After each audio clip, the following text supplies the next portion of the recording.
non, moi je trouve que justement le côté, à partir du moment où quelqu'un est intéressé, s'il a juste envie de s'investir dedans, il a forcément une valeur ajoutée à apporter et c'est un enrichissement humain aussi, quoi. Et je pense que c'est un projet qui peut vivre longtemps en fonction des rencontres, quoi. Promenade du dimanche et c'était donc aller rencontrer les tisseuses, mais un dimanche, donc aller les trouver chez elles, leur demander qu'elles nous ouvrent l'atelier, qu'elles nous montrent ce qu'elles faisaient. Donc c'était vraiment. Et qui du coup me parlait avec elle, il nous a dit, oui, on a des produits à vous montrer, des écharpes, mais ils sont dans l'atelier, donc il faut aller à l'atelier, et il faut passer prendre quelqu'un qui est sur la route, et comme ça on y va. Et Et je me suis retrouvé avec la caméra dans les mains, dans un petit village, loin de chez moi, avec des petites grand-mères qui mesuraient 1,10 m. Pour voir qui c'était ces tisseuses, qu'est-ce qu'elles font, comment c'est leur technique. Mais ça donne envie d'y aller là-bas et dire, bon, je veux là-bas, je veux continuer leur technique. C'est une histoire qui se répète un peu partout en Amérique latine. Et c'est cette quête de notre propre culture, quoi, de notre identité. Et on a du mal des fois à l'apprivoiser, bah, à la faire partie de nous, quoi. C'est un peu ça le but aussi. Surtout que c'est, enfin, maintenant, on a tout qui se fait assez vite. Il y a énormément de machines qui fabriquent tout plein de trucs, tout plein de choses. Et je pense que c'est une technique, on va dire artisanale, qui est vraiment à conserver parce que c'est un beau métier. C'était vraiment très bien d'avoir pu exposer les écharpes au Mexique avant de les ramener en France. Ça a été vraiment le moment aussi pour clôturer le projet, enfin la première partie qui était au Mexique, permettre aux artistes de voir leur travail exposé. Donc elle amenait déjà ça, avec l'envie très ferme de faire des expos à la fac. C'était impressionnant et c'était très enthousiasmant. Déjà, les dimensions solidaires, humanistes. C'était juste par coup de cœur avec la rencontre de Chloé et de son projet par rapport aux tisseuses et à la création des écharpes, aussi bien à travers le matériau que la production qui était faite dessus. Faites pas ça dans le vent, quoi. En gros, il y a quelqu'un qui est là pour prendre quelque chose et peut-être pas la valoriser, parce que déjà l'objet en lui-même il est vraiment très très beau, quoi. Mais juste histoire de dire, bon bah, j'apporte ma touche sur quelque chose quand même d'assez extraordinaire. Si on se déplace avec ces écharpes, ils voyagent déjà.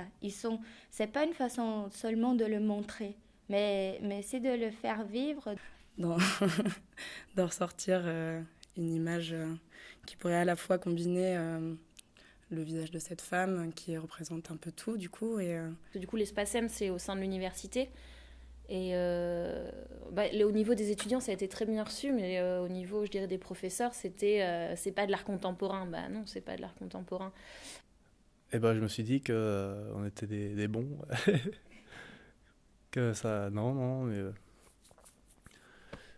Au moins, quand j'ai vu le résultat final. faut te plus engagé à dire, ouais, c'est ça, c'était ça.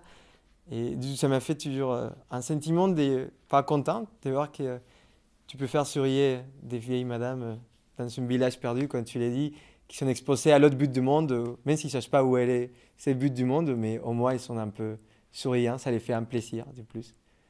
Où chacun va mettre du soin. Ces vieilles femmes, elles ont mis vraiment du soin pendant un mois à fabriquer l'objet. Après, les artistes, ils avaient ça, c'est précieux. Donc ils s'appliquent. Après, Chloé a ça, c'est précieux. Elle revient de voyage avec. Elle les expose. Les gens qui voient ça, c'est exposé comme des objets précieux. Les danseurs qui dansent avec, y a le risque de l'abîmer, mais voilà, faut rendre hommage à tous ces travaux-là. D'art de rue et de pouvoir aller s'ouvrir à, à la vie quotidienne avec des moyens artistiques. Et du coup, là, de pouvoir sortir de manière assez spontanée dans les rues, dans des parcs, avec ce genre d'objets qui sont de l'art, de l'artisanat et en même temps des parures du quotidien comme les gens qui se baladent dans les parcs peuvent en porter. C'était vachement intéressant. Et c'est pas juste des objets qui sont là, qui demandent à exposer, c'est en même temps on les fait vivre et on les fait voyager à travers les différents endroits où ils sont portés, vêtus et en même temps, c'est aussi les ramener à leur situation initiale où c'est fait, c'est un vêtement.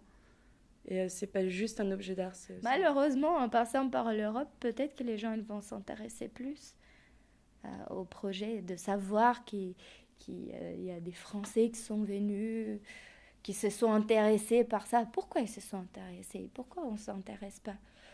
Et voilà, que c'est important que ces techniques se perdent pas, quoi.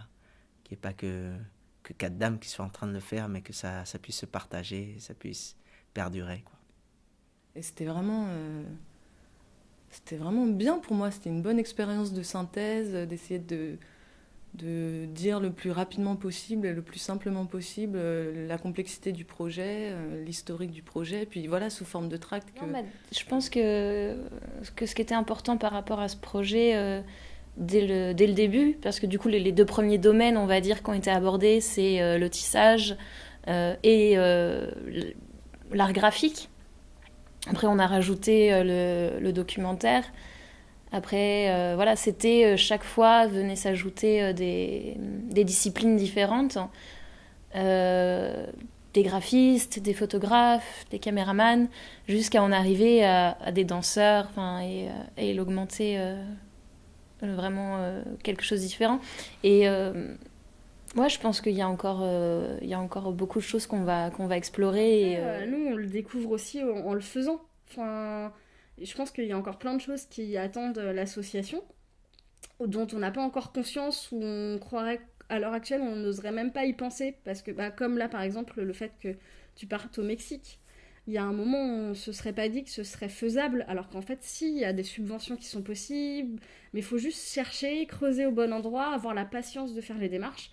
Et quand on est toute seule, c'est pas forcément simple. Alors quand on est organisé en association...